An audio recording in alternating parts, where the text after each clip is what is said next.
So you got the Battletech Introductory Box, or the Battletech Alpha Strike Box. Maybe both? You painted your minis, or maybe not.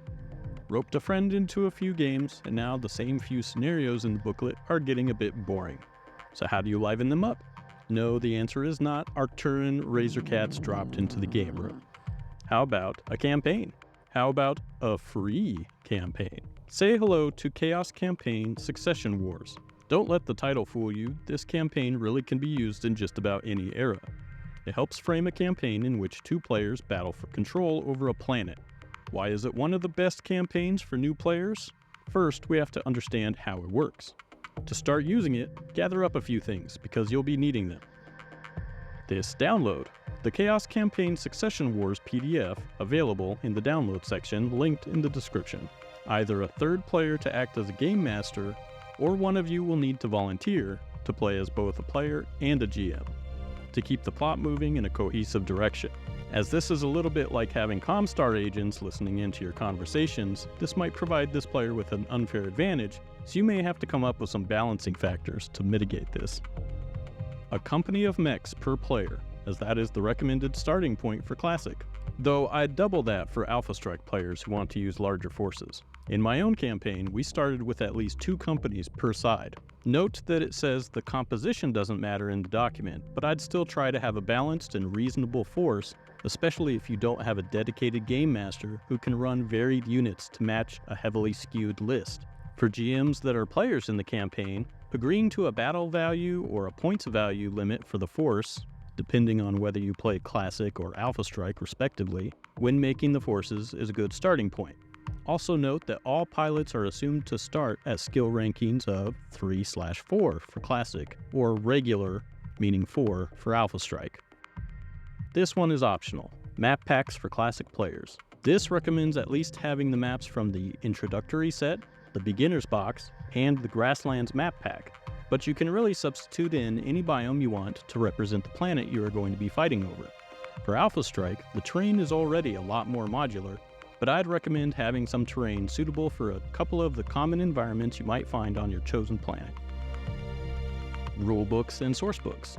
This might be a given, but you need the rules for your chosen game system. For simpler games, the introductory rules are fine, but if you want to use more advanced rules, then you will need the Total War or the Alpha Strike Commander's Edition book. Lastly, you might want to print some of the War Chest campaign record sheets from the end of the document, or make some of your own into a spreadsheet or something. So now that you have all these things, you just give 1,000 War Chest points to each player, maybe some more for Alpha Strike, and... wait, I haven't told you yet about War Chest points?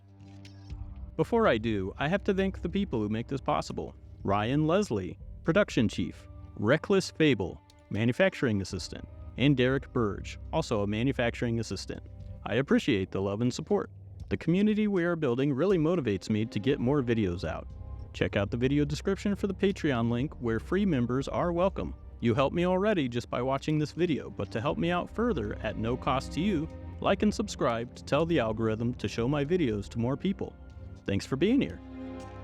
Now, onto the War Chest points. War Chest points are an abstract concept, like grass. Never touch the stuff.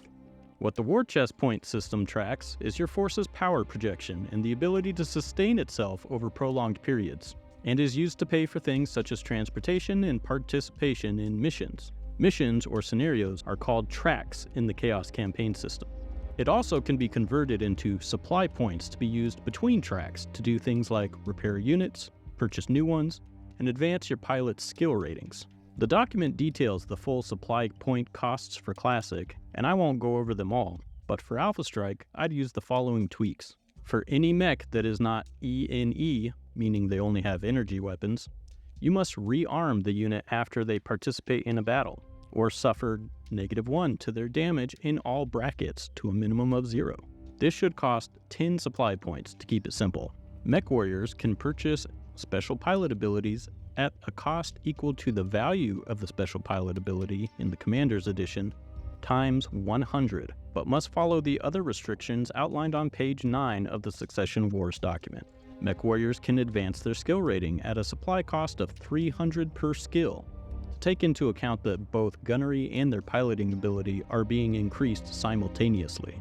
So what happens if you spend all your points and no longer have enough war chest points to pay the cost to participate in the next track? Well, just declare bankruptcy. Well, actually, no. Going into what's known as war chest debt is something to be avoided. You get one track to try and get your books balanced, so you can go into a negative value for one track only. All points you earn during that track need to go towards paying off your debt before they can be used for anything else. If you still do not have a positive balance after that track concludes, well, it's bad news ghost bears for your force. You'll have to climb out of the red by doing a combination of the following three options. Liquidation sale. Invoke the spirit of Mech Bargain Mike and sell off your assets until the debt is paid, and you have enough points to purchase the next mission track. These units must be pristine, as buyers will not purchase damaged merchandise, and nobody wants to hose hot-boiled Mechwarrior out of a battered Battlemaster. Retire the force. Turn in your gun and badge, because it's time to hang up your hat. This might be the conclusion of the campaign if the force took such a beating as to be unable to continue. Skip this track.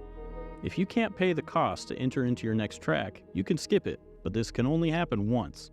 You instead can use the time to repair and refit your force, but you can't spend the time doing anything else. Then the players pick a new track from the next track portion of the skipped track, with a random option, meaning a hindrance usually, is selected for that new track.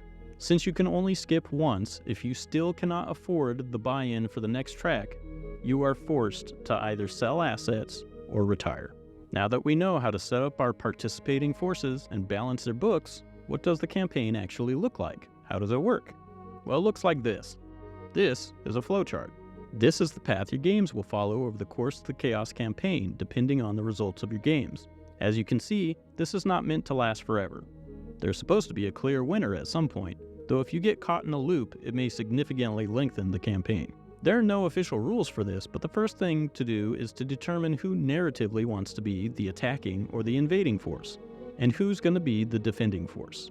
This choice is up to the players or the GM, and is purely narrative, though if there is no real narrative reason to choose one over the other, the players can roll off with a d6, and the one who rolls highest can become the attacker. It does have an effect on certain aspects of the campaign, such as salvage doesn't usually become available to the attacker until later in the campaign.